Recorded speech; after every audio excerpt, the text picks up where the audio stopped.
오태훈의 라디오 매거진 위켄드.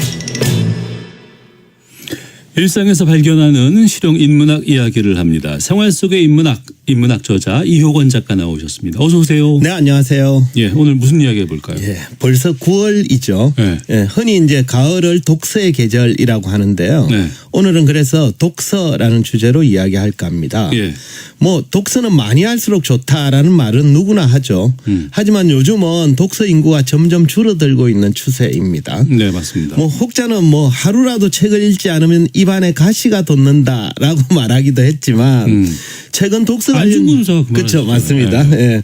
최근 독서 관련 조사를 보면 대한민국 성인 중에는 1년 동안 종이책 한 권도 읽지 않는 사람이 네. 10명 중에 7명에 달한다고 해요.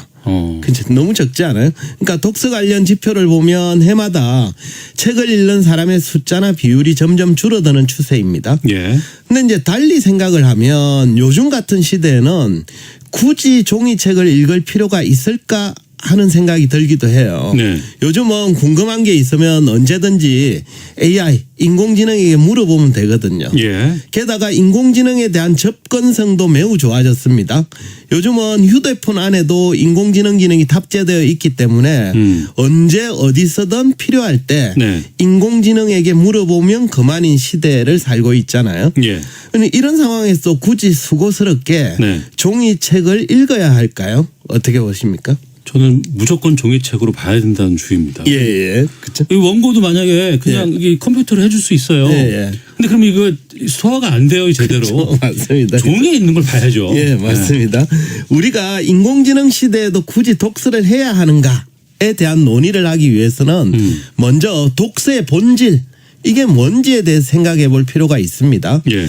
독서가 단지 정보나 지식을 얻기 위한 수단에 그친다면 인공지능이 대중화된 시대에는 굳이 종이책을 수고스럽게 넘길 필요가 없겠죠. 네. 근데 정보 수집을 위해서는 인터넷이나 인공지능이 훨씬 효과적이잖아요. 그죠? 예. 철학자 르네 데카르트가 독서의 기능에 대해서 이렇게 주장하고 있습니다. 좋은 책을 읽는 것은 과거 몇 세기에 가장 훌륭한 사람들과 대화를 나누는 것과 같다. 그러니까 독서의 본질은 단순히 정보를 수집하는 행위가 아닙니다. 예. 저자와 깊은 대화를 나누는 것과 유사하죠. 그래서 그 대화를 통해서 정보를 해석하고 때로는 질문하고 비판하는 과정을 거치게 되죠. 말하자면 독서란 단순히 정보를 소비하는 데 그치는 게 아니라 그 정보를 해석하고 의미를 부여하고 종합하는 능력을 키우는 활동입니다. 네. 그렇기 때문에 AI 시대일수록 독서는 더욱 중요합니다. 그러니까 평소에 독서를 많이 해야 AI가 제공하는 정보에 대해서 질문하고 비판하고 종합해서 전체적인 맥락을 파악할 수 있기 때문입니다. 네. 평소에 독서를 전혀 하지 않는 사람은 AI가 제공하는 방대한 정보 속에서 자칫 길을 잃을 수도 있습니다. 그러니까 엄청나게 방대한 양의 다양한 걸 다 알고 있는 AI예요. 예. 근데 내가 직접 여기에서 정보를 얻어야 되는데 내가 그냥 질문 자체를 제대로 못하면 그렇죠. 그 많은 정보를 내가 얻어낼 수가 없는 그렇죠. 거 아니에요. 제대로 된 걸 얻기도 어렵고. 그러려면 독서를 평소에 많이 해야 된다. 네, 맞습니다. 그죠? 한편 우리가 독서는 하지 않고 인공지능에만 의존하게 되면 두뇌의 사고 능력은 점점 감퇴할 수밖에 없습니다. 예. 인터넷의 아버지라 불리는 미래학자 니콜라스 칸은 생각하지 않는 사람들이라는 제목의 책에서 이렇게 경고하고 있습니다. 한번 들어보십시오. 인터넷의 사용으로 생물학적 기억 장치는 두뇌입니다. 우리 생물학적 기억 장치에 정보를 저장하는 일이 더 어려워지면서 우리는 피상적으로 사고하게 됨에도 불구하고 인터넷에 광활하고 쉽게 검색 가능한 인공지능에 더더욱 의존하게 된다. 우리가 세상을 이해하기 위해 컴퓨터에 의존하게 되면서 인공지능으로 변해버리는 것은 바로 우리의 지능이다. 그러니까 생물학자 라마르크가 자주 사용하는 기관은 발달하고 사용하지 않는 기관은 퇴화한다 라면서 용불용설을 주장했잖아요. 예. 그러니까 인공지능의 도입으로 인해서 사람들이 자기 지능을 덜 사용하는 상황이 지속되면 인간의 두뇌 능력은 퇴화할 수밖에 없습니다. 그러니까 우리가 어떤 편리함 때문에 직접 두뇌를 사용하지 않고 인공지능에게 의존하는 순간 인간의 지능은 독자적인 사유 능력을 잃어버리게 되죠. 그렇게 되면 이제 그다음부터는 인공지능의 도움 없이는 스스로 생각조차 할 수 없는 수준으로 전락할 수도 있습니다. 제가 전화번호를 참 많이 잘 외웠거든요. 그렇죠. 예.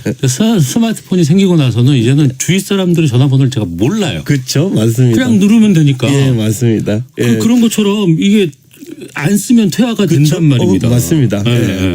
예. 인공지능이 대중화된 지금은 근데 이제 AI 활용을 거부하기도 힘든 상황이 물론 되었습니다. 그렇죠. 그죠? 하지만 그럴수록 독서는 더 많이 해야 합니다. 사실 인공지능과 독서의 관계는 대체제가 아니라 보완제에 가깝습니다. 네. 그러니까 독서는 그 인공지능을 능숙하게 활용하기 위한 필수 조건이죠. 제독 철학자인 한병철 교수가 인공지능의 본질에 대해서 이렇게 주장했습니다. 들어보십시오. AI는 계산기다. 네. 인간의 사고는 기계적 계산이 아니다. 감정을 수반해야 하고 욕망과 사랑, 희망이 있어야 한다. 그것이 없이는 통찰이 없다. 통찰하는 AI, 깨닫는 AI는 없다. 그러니까 한 교수에 따르면 인공지능의 본질은 지능이라고 이름이 붙어 있지만 네. 지능이 아니라 계산기예요. 그렇죠. 그렇죠? 본질이 그러하기 때문에 인공지능에게 통찰력이나 깨달음을 기대할 수는 없습니다. 그러니까 통찰력이나 깨달음은 어디까지나 인간만의 고유한 영역이기 때문입니다. 네. 그래서 우리가 인공지능에게 뭔가를 물어보면 인공지능은 다양한 정보를 신속하게 정리해서 알려줍니다. 네. 하지만 그 정보가 정확한 건지 또 그게 어떤 맥락에서 도출된 것인지 혹시 어떤 편향성이나 오류 가능성은 없는지 이런 걸 판단하는 건 전적으로 사용자인 인간의 몫이거든요. 예. 결국 우리가 인공지능을 잘 활용하기 위해서는 정보를 비판적으로 분석하고 전체적인 맥락을 이해하고 종합하는 능력 필수적입니다. 이런 능력은 독서를 통해서만 기를 수 있습니다. 그러니까 인공지능을 잘 하기 위해선 평소에 독서를 더 많이 해야 된다. 그렇죠. 맞습니다. 이건 거 아니에요. 예. 네. 그러니까 이런 맥락에서 보자면 인공지능 기술은 계속 발전하고 있고 사람들이 점점 사용도 많이 하고 있는데도 불구하고 예. 독서 인구가 점점 줄어들고 있다? 이건 결코 바람직한 현상이라고 보기 어렵습니다. 그러네요. 그러니까 그 상태는 인공지능을 제대로 사용하는 사람이 많아지는 게 아니라 인공지능이 제공하는 정보를 무비판적으로 단순히 소비하는 사람이 많다라는 반증일 수도 있습니다.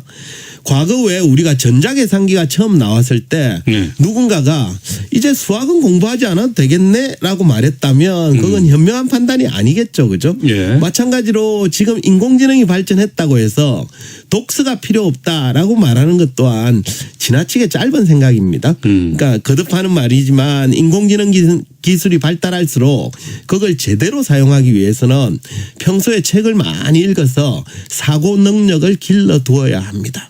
근데 책이 겁나 많잖아요. 예, 맞습니다. 무슨 책을 읽어야 돼요? 그죠? 여러 가지 책들 중에 사고 능력을 기르는 책, 그래서 좋은 책을 읽어야 됩니다.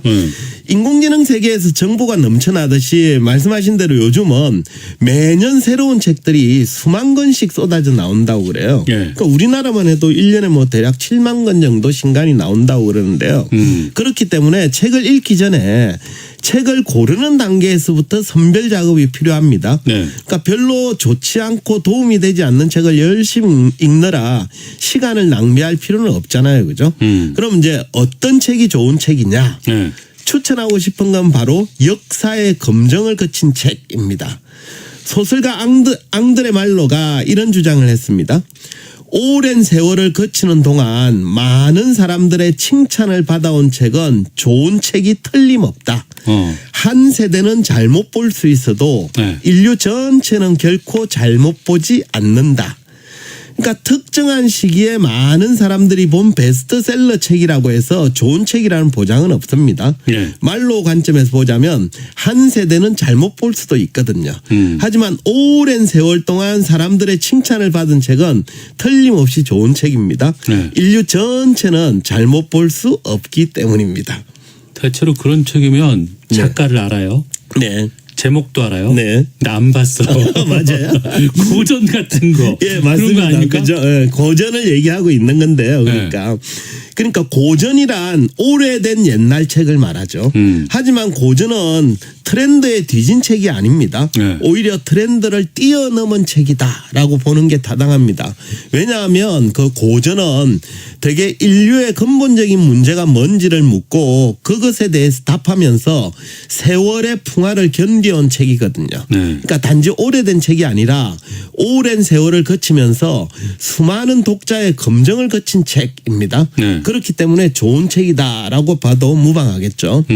소설가 이탈로 칼비노가 왜 고전을 읽는가라는 책에서 고전의 정의를 여러 가지로 소개하고 있는데 그중 하나는 이런 정의입니다. 한번 들어보십시오. 고전이란 다시 읽을 때마다 처음 읽는 것처럼 무언가를 발견한다는 느낌을 갖게 해주는 책이다. 그러니까 대개 고전은 한 번 읽고 끝내지 않습니다. 여러 번 반복을 해서 읽는데 다시 읽을 때마다 새로운 무언가를 발견하게 만들어 준다는 거죠. 그렇기 때문에 고전은 오래된 책이긴 하지만 항상 새로운 영감과 통찰력을 제공해 줍니다. 한마디로 고전이 두뇌의 사고 능력을 기르는데 도움이 되는 책이다라고 할 수 있겠습니다. 역사의 검증을 거친 고전을 많이 읽어야 한다. 네, 그렇습니다. 사실 지금 우리는 과거 선조들은 한 번도 경험하지 못한 새로운 시대를 맞이하고 있습니다. 그러니까 특정 영역에서는 인간 지능보다 훨씬 뛰어난 인공지능과 함께 살아가야 되는 시대죠. 따라서 인공지능과 더불어 살아야 하는 시대에는 더 많은 독서가 요구됩니다.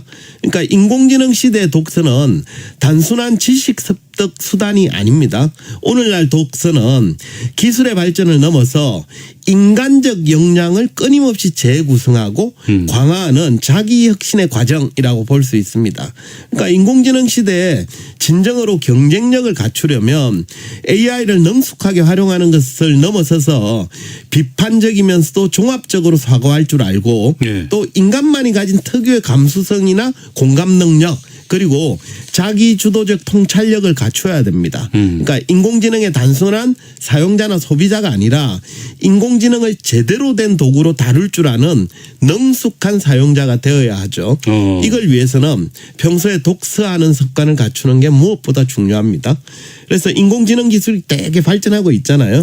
이럴수록 우리의 독서 수준도 높아져야 한다라는 점을 좀 기억할 필요가 있겠습니다. 그래서 수준이 높아져야 이제 야, 인공지능 똑바로 안 할래 너. 그렇죠. 이런 그것도 식으로 캐치할 수 있죠. 가야 되는 거 아니에요. 네, 이것밖에 못해 막 이러면서. 맞습니다. 인공지능 의외로 거짓말도 아직 많이 하거든요. 예. 그 계산기예요. 계산. 예, 맞습니다. 알겠습니다. 자, 생활 속의 인문학 이효건 작가와 함께했습니다. 고맙습니다. 네, 감사합니다. 라디오 맥주 위크엔드 마치겠습니다. 오태훈이었습니다. 고맙습니다.